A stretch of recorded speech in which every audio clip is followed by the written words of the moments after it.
এবং দর্শক তাদেরকে বলবো এই এলাকা ছেড়ে চলে যাও, যে লালসা আছে সেই লালসা পরিহার করো।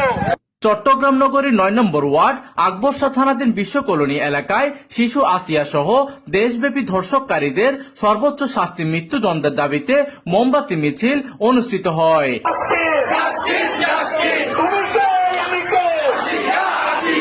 উক্ত মিছিলে আকবর শাহ থানা যুবদলের সাবেক সদস্য সচিব ইলিয়াস খানের সভাপতিত্বে ও আকবর শাহ থানা স্বেচ্ছাসেবক দলের যুগ্ম আহ্বায়ক ও এইচ ব্লক সমাজ উপকমিটির সাংগঠনিক সম্পাদক নাসির আহমেদ সোহেলের সঞ্চালনায় এতে উপস্থিত ছিলেন কবিরুল্লাহ আবাসিক কল্যাণ সমিতির সাধারণ সম্পাদক রেহান উদ্দিন প্রধান, মহিলা বিষয়ক সম্পাদিকা সকিনা বেগম, সদস্য নার্গিস বেগম, জে ব্লক সমাজ উপকমিটির সাধারণ সম্পাদক রসুল আমিন সুজন, জি ব্লক সমাজ উপকমিটির সাংগঠনিক সম্পাদক সুমন বড়ুয়া।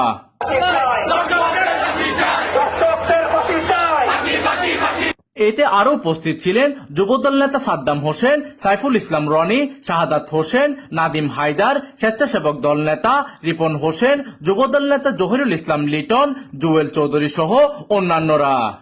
শিশু আসিয়া সহ দেশব্যাপী ধর্ষকদের সর্বোচ্চ শাস্তি মৃত্যুদণ্ডের দাবির সমাবেশের পর চট্টগ্রাম নগরীর আকবর শাহ থানাধীন বিশ্ব কলোনি এলাকায় মাদকের বিরুদ্ধে বিক্ষোভ করেন এলাকাবাসী।